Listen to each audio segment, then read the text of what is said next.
ating silangan ay umiiral sa bansa hanggang sa weekend yan. Kasabay pa nito ang pansamantalang paghiha ng amihan kaya tanging easterlies ang magdadala ng mainit at maalinsangang panahon sa mga susunod na araw sa malaking bahagi ng ating bansa. Pero paglilinaw ng Pag-asa, hindi pa tapos ang amihan season dahil inaasang iiral muli ito sa susunod na linggo.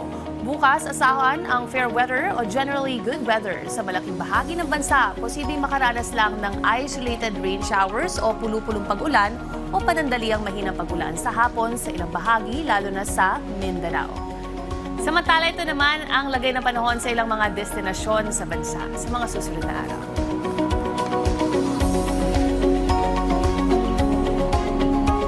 Ngayon, silipin naman natin ang chance of rain sa ating metro cities hanggang Sabado.